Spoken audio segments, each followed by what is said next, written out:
Doido de pedra, exatamente. A própria do Hermínio. Ele era igual. E aí ele foi.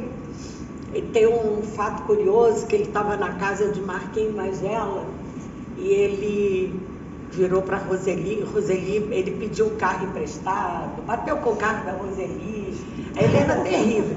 Aí ele falava, a Roseli falava com ele, a mãe de Marquinhos, ele falou assim: eu vou escrever tudo sobre vocês, você vai ver, vou contar de tudo que vocês fazem com a gente. E ele fez Minha Mãe é uma peça que, na realidade, todas nós, todo mundo tem uma mãe que é uma peça, né? E é isso. E nesse filho da mãe, ele começou a me chamar para ir no teatro. Aí eu falava, é estranho isso, né? Querendo me levar no teatro. Eu dizia, deixa eu ir. Ele falou, você já viu 500 vezes, não vai não, fica em casa. Aí ele começou a viajar comigo. Quando chegou em Porto Alegre, ele me chamou no palco para encerrar cantando. Aí virou e falou, eu vou fazer uma peça de teatro com a minha mãe. Eu falei, tô sabendo agora. Eu falei, então nós vamos estrear aqui, né? Você está contando aqui. E aí ele, um dia, mas eu achei que aquilo era uma brincadeira de tantas que ele fazia o tempo todo comigo. Quando chegou uma tarde, ele chegou lá em casa com Juliana, com o Juju, falou, mãe, pega seus cadernos de música, porque eu cantei na noite. Aí ele começou, eu falei, para que você quer ver isso? Aí ele falou assim, eu vou fazer uma peça com você. Eu falei, eu vou levar para Zé Ricardo para ver seus tons. Eu falei, mas isso é quando eu cantava 20 anos atrás, agora o tom mudou, né, que eu tô velha, mais rouca. E aí que começou a história do filho da mãe, ele procurando nos cadernos as minhas músicas. Aí a gente foi para o Zé Ricardo, que é um produtor musical, que faz o Rock in Rio e tudo. E lá o Zé foi dirigindo. Essa aqui é engraçada, a piada, porque ele fazia uma piada comigo, eu dava duas em cima dele. Aí o povo caía na gargalhada, essa piada tem que entrar. Isso aí tem. E assim que foi construído o filho da mãe. Não teve texto, não teve nada, era tudo entre eu e ele, era uma grande, se vocês já viram, você vê que é uma grande brincadeira. Sim. Nossa, e com as músicas que eu cantei, ele queria cantar também, queria ser cantor. Eu falei, vai concorrer com o Pavarotti qualquer dia. Aí eu brincava com ele, e foi assim que foi feito o filho da mãe. É isso que você está me perguntando, assim, ele estava presente comigo todo o tempo. Então, o Paulo Gustavo ele era muito criterioso, né? Muito, muito. Então, tudo que eu colocava, porque eram muitas cenas, era muito material. Fazer um documentário é uma coisa muito difícil, porque você tem ali 300 peças, tem que escolher 100 e você tem que fazer a ordem. É totalmente diferente de ficção, né? Então, eu ficava com as cartolinas todas, aqueles post-its, com cada post-it era uma cena. Eu olhava para cada um e falava, aqui, isso aqui Paulo Gustavo Maria. Tudo era pensando nele, sabe? E tudo era fazer a narrativa andar, não ter barriga com nada, uma cena mais alegre do que a outra, mais engraçada que a outra, e emocionando, então toda cena tem função. Então a escolha foi com ele aqui comigo todo o tempo. E eu me lembro que quando a gente fez, né, quando eu terminei, eu falei isso pra ele, eu falei, eu tenho certeza que você tá aplaudindo, porque tá exatamente como ele gosta, sabe? Eu acho que é isso, assim.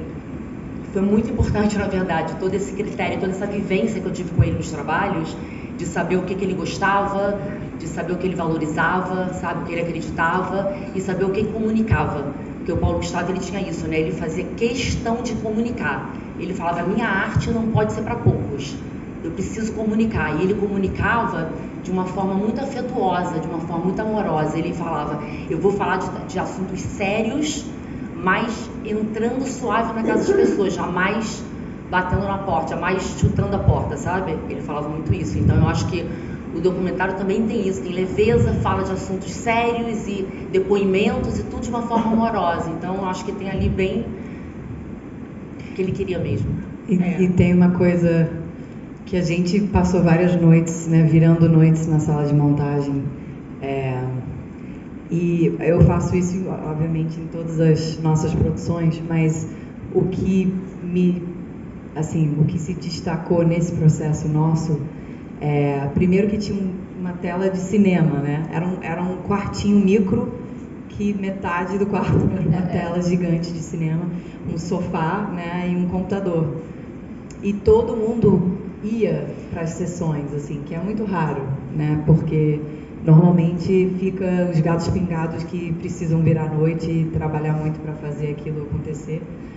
Todo mundo queria ir e assistir, e todas as vezes a gente via 20, 30 vezes, todas as vezes todo mundo ria e todo mundo chorava, né? Isso é, assim, para mim, eu fico arrepiada porque tanta coisa ali, vocês que assistiram também, tem cenas que você fica chocado que o Paulo Gustavo falou isso em vida e o quanto isso tem de peso para todos os fãs, para todo o Brasil, a gente assistindo depois, né? E isso no processo de montagem foi muito bacana, porque tinha já uma pequena plateia vibrando a cada take, a cada mudança. Sem dúvida. E tinha a Juliana, né? A minha filha, ela era co-diretora e ela também tinha aquele olhar crítico, que ela sabia exatamente qual era a piada legal, porque os dois eram muito unidos. Então, a Juliana, eu falei, gente, Juliana, ela tem que estar ajudando a construir esse documentário, porque ela conhece, olha, isso daí, ela sabe, ela tem o olhar crítico da piada como irmão, embora ela não seja aquela pessoa de frente, ela não consegue, mas ela é danada também. Não, mas ela é uma figura também.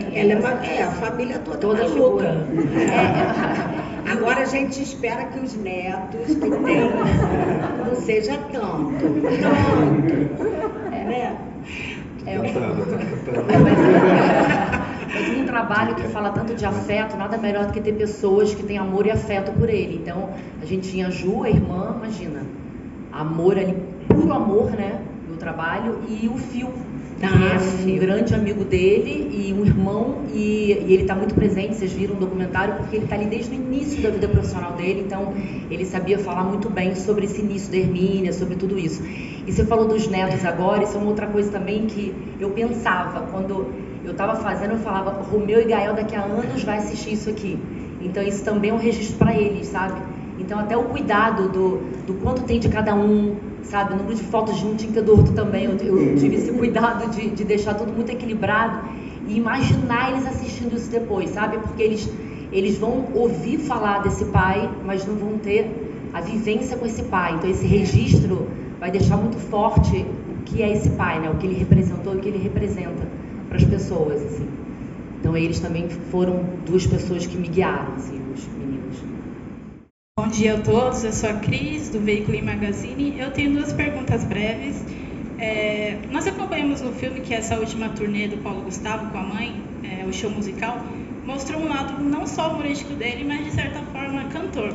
Ele gostava de estar em cima do palco e soltar a voz. O Paulo pretendia trazer mais disso para os shows dele, mais musical? Bom, eu posso falar do lado pessoal, assim, ele se realizou muito como cantor, ele ficava muito feliz, eu acho que também via um pouco do orgulho da mãe, né, assim, de ter seguido esse caminho de cantor da mãe, e ele tinha uma voz afinada e ao mesmo tempo muito exótica, porque tinha esse lugar ali meio andrógeno, né, não era nem muito masculino e grave, nem muito feminina. E ele amou, ele se realizou, ele falava muito, ele já estava pensando em fazer um show infantil para as crianças, com música infantil. Ele sempre falava de produzir isso. Ele ficou assim, super encantado, e a música povoava muito a vida dele, assim. Ele escutava música da hora que acordava, a hora que dormia, escutava música tomando banho. Ele gostava de cantar no banheiro, no chuveiro. Às vezes ele cantava e me perguntava se estava bonitinho, se não estava. Ele sempre perguntava para as pessoas. Eu lembro que quando a gente viajou para Tulum com Samantha, antes dele fazer o show, ele cantou uma música capela para ela ver, assim, sem instrumento, sem nada. E aí perguntou a opinião, que ela também gosta de cantar. Sim. Então ele se preocupava, ele queria ser cantor, ele gostava, mas ele queria ser com qualidade que ele queria, né? Como ele era de ator, de comediante, de tudo, que ele era sempre muito exigente com a qualidade. Ele adorava desafios, né? Sim. Então ele adorava se surpreender, se desafiar, né? Isso era uma coisa que me marcava muito. A gente ia pro set com um texto já muito bom, muito maduro, e mesmo assim ele dava uma mudada, ele se surpreendia, ele ria, ele adorava fazer o outro rir, adorava rir das coisas que ele criava. Então esse desafio, acho que a música está muito nesse lugar, né? Esse desafio novo assim para ele. E ele queria fazer um show com Maria Bethânia, lembra? Ele me chamou chamou Maria Bethânia para fazer um show com ele. Não, mas ela não foi, ela ainda considerou, só que ela falou, eu não estou fazendo muito show mais, mas eu acho que seria divertidíssimo. Mas assim, imagina, ninguém menos do que Maria Bethânia. Ele ligava e falava, oi Maria Bethânia, Paulo Gustavo. Ele era essa pessoa, entendeu? E o toque do celular dele depois foi o áudio que ela mandou pra ele, a voz dela. A voz dela, o Paulo Gustavo. Maria Bethânia aqui. Não, e o dia que o Fernando Montenegro foi assistir a peça, ele quase me enlouqueceu. Mãe, pelo amor de Deus, você faz tudo direito. Porque um dia eu fui cantar La Vie en Rose, uma música que eu amo, que eu cantei a minha vida toda, pensando que eu era Edith Piaf. E aí eu dou de cara com o Vic Muniz na plateia, e eu me lembrei de uma história dele em Paris, em museu, essa coisa. Aí eu fui viajando na cabeça, eu desfoquei total, errei a letra toda. Ele mandou a música parar, fez assim, mãe, você está cantando tudo errado. Mas como eu também não perdi a piada, eu falei, quem mandou você dar um convite para Vicky Muniz? Foi ele, culpado dele. Entendeu? E ele era assim, ele é perturbável, ele deixava você doidinho. Quem é que para um show e fala, mãe, está errando, vamos voltar? Parar o show. É muita autoestima, é muita segurança. Mas é porque ele tinha isso e eu... Eu já tentava falar, vamos errar aqui, ó, errei o tom no meio da música. E aí eu soltei uma piada em cima. Minha mãe numa peça, Dona Hermínia, encarnei Dona Hermínia ali, botei pra quebrar. Aí também dei show depois. A minha última pergunta é pro Thales.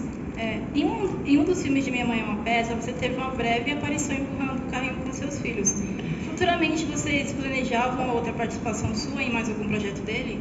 Não, o Paulo sempre incluía assim, a família, amigos, ele colocava em cenas espalhadas, era uma forma de manifestar o amor dele. Assim, eu fiz uma participação no 2 também, inclusive Dando fez com o Urian também, no avião, uma parte que a gente fala, tem um diálogozinho rápido no avião, morrendo de vergonha. A gente gravou 3 horas da manhã, assim, é a câmera aqui, eu nunca tinha feito nada parecido. E com as crianças eu achei muito legal, porque por acaso foi esse momento que a gente estava vivendo do nascimento deles em Los Angeles. Eu nunca sei se esse microfone está funcionando. E aí estava gravando uma cena lá em Los Angeles. Eu falei, passa com o carrinho na rua, passa com eles, eu vou mostrar a eles também. Vai ser uma forma de eternizar o rostinho deles e a nossa família. E ao mesmo tempo também tocar no assunto de ter filhos, uma família homoafetiva, que era o que a gente estava vivendo. Então, assim, provavelmente nos outros trabalhos, talvez ele tocaria, e ele também sempre levava o toque pessoal dele, da família dele, da experiência dele. Então, assim, talvez sim, eu acho que nossa participação foi muito significativa, afetivamente, assim. Isso eu quero ver. Não podem perder, né? Todo mundo tem que assistir mais de 30 vezes, tá? O Filho da Mãe, porque ficou maravilhoso. Eu não via. Acho que é filme. Não, eu vi assim, ó. Mas eu não vi a última toda. Não vi a última, eu não vi. Pra mim é muito difícil, embora eu seja essa pessoa alegre, mas eu de vez em quando eu engasgo aqui um pouco. Mas ele merece que eu seja assim também, sabe? Porque ele não gostava de tristeza, né? Não, de jeito nenhum. Não gostava, ele não combinava com tristeza. E a Prime Video foi o show. Foi uma honra, de verdade. E no dia que eu dei entrevista, a Malu foi lá ver eu dar entrevista, mole? Foi. Eu tremia assim, porque falava. Eu queria te apoiar, segurar sua mão, falar, tá tudo bem, vai ser lindo, ele vai amar. Você tava maravilhosa. A entrevista maravilhosa dele. Quê? Não tá maravilhosa a entrevista? Ela tem um comentário maravilhosa. Tá? Do Thales também, tá tudo lindo. Meu genro é lindo, né? Falando ou mudo. Mineirinho danado. Muito obrigada. Muito obrigada. Obrigado.